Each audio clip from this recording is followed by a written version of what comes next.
Everyone, आज के Python tutorial की वीडियो में हम लोग बात करने वाले हैं व्हाइल लूप्स पे।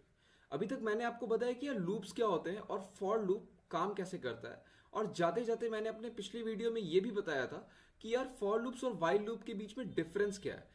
फॉर लूप्स तब काम करते हैं जब कोई सीक्वेंस हो। हम लोग फॉर लूप का यूज तब करना सही समझते हैं जब हमारे पास एक सीक्वेंस है और हमें उस सीक्वेंस को अलग अलग तरह से एग्जीक्यूट करना है, मतलब उस सीक्वेंस में एक लूप चलाना है। व्हाइल लूप हम लोग तब लेते हैं, तब उसका यूज करते हैं जब हमारे पास एक कंडीशन है और हमें एक लूप तब तक चलाना है, हमें एक कोड तब तक रन करना है जब तक वो कंडीशन हमारे पास जो है वो ट्रू रहे।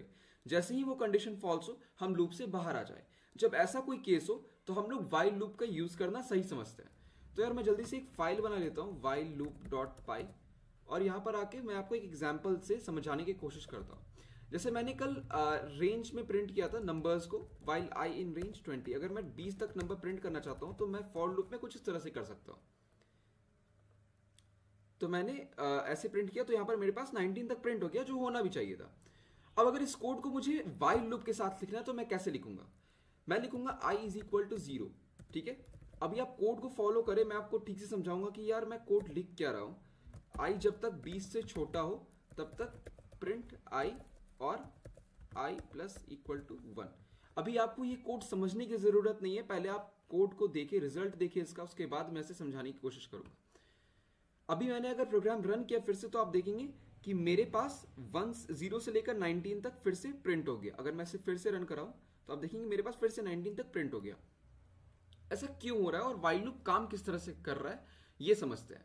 तो मैंने व्हाइल लूप के लिए क्या किया यार, मैंने i पे एक वैल्यू असाइन किया 0। ठीक है, एक स्टार्टिंग वैल्यू मैं एक वेरिएबल को दे रहा हूं। ठीक है, एक वेरिएबल मेरे पास और मैं उसमें एक स्टार्टिंग वैल्यू असाइन कर दे रहा हूं जहां से मुझे शुरू करना है। उसके बाद मैंने क्या किया, व्हाइल का मतलब होता है जब तक, और उसके आगे मैंने कंडीशन लिखा।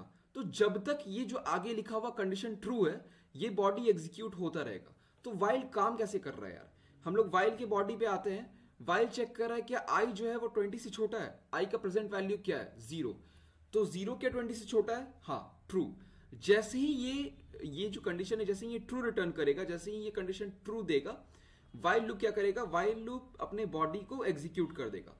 व्हाइल लूप के बॉडी के अंदर मेरे पास क्या है, प्रिंट i और i प्लस इक्वल टू 1।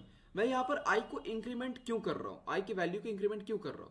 तो ये समझने की जरूरत है यार कि फॉर लूप्स में क्या हो रहा था ना, फॉर लूप्स में हमारे पास सीक्वेंस था।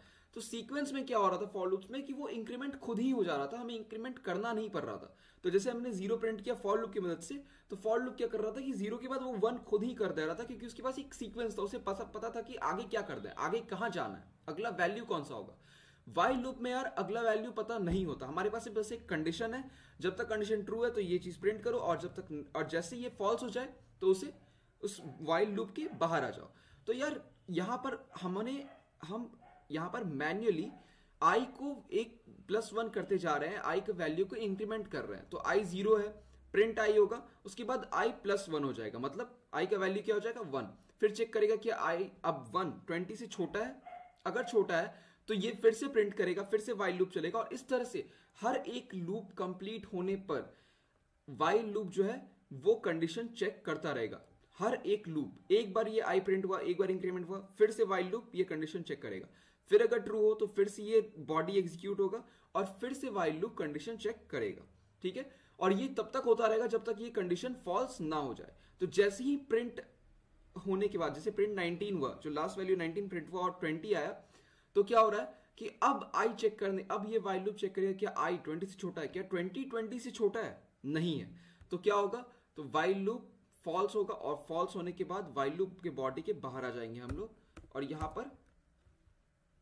यहां पर मैं प्रिंट कराऊं अगर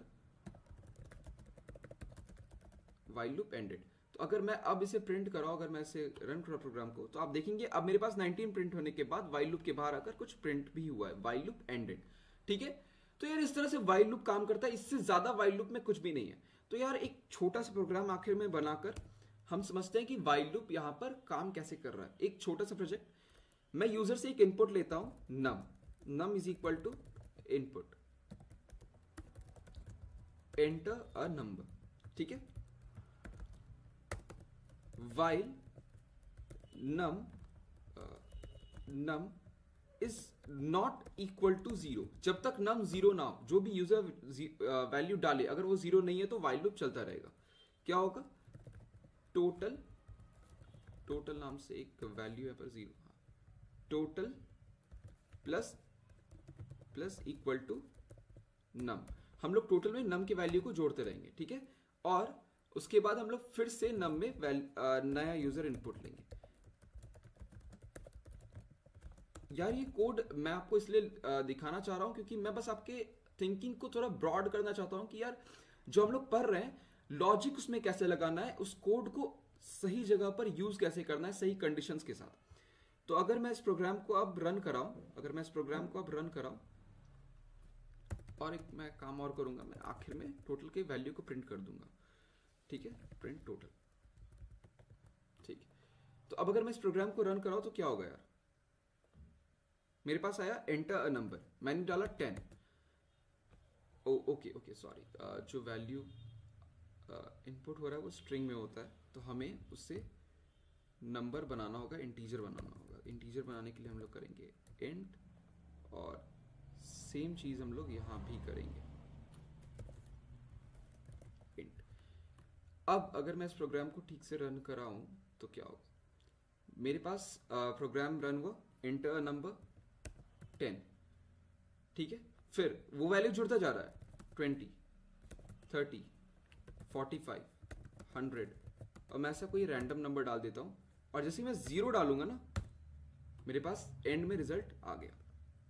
तो यार काम कैसे कर रहा है ये कोड, मैंने क्या किया, मैंने यूजर से एक इनपुट लिया नंबर को, उसे इंटीजर बनाया और नम में स्टोर कर दिया। वो नंबर कुछ भी हो सकता है, 0, 1, 2, 3, 4 से लेकर कुछ भी।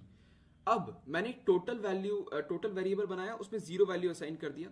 अब मैं चेक कर रहा हूं वाइल नम जो है वो 0 के बराबर ना हो, जब तक 0 के बराबर ना हो। तो मैंने पहला वैल्यू क्या दिया, 10। क्या 10 0 के बराबर है, नहीं, तो ये क्या हो गया, ट्रू। ट्रू हुआ तो वाइल के अंदर की बॉडी एग्जीक्यूट होगी, टोटल में नम प्लस हो गया। हर बार जो नया वैल्यू नम में हम लोग डाल रहे हैं वो क्या हो रहा है, वो प्लस होता जा रहा है। मैंने नया नम यहां पर इनपुट लिया, फिर नम चला, अगर वो फिर से मैंने 20 डाला तो दूसरी बार जो यहां से एग्जीक्यूट हुआ था, मैंने क्या डाला इसमें, 20 डाला, तो क्या हुआ कि 20, ये फिर से वाइल चेक हो गया, क्या 20 0 के बराबर है, नहीं है, तो फिर से टोटल में वो 20 ऐड हो जाएगा। तो अभी तक 10 था, उसमें और 20, फिर उसके बाद 30, फिर उसके बाद जो भी मैं नंबर डालता गया वो टोटल में ऐड होता गया। और जैसे ही मैंने नंबर 0 डाला, प्रिंट क्या हुआ, ये 0 क्या 0 के बराबर नहीं है, तो ये क्या हो गया, फॉल्स। यहां पर अगर मैं लिखूं क्या, 0 इज नॉट इक्वल टू 0, तो ये क्या होगा, फॉल्स होगा ना यार, कि 0 0 के बराबर तो है।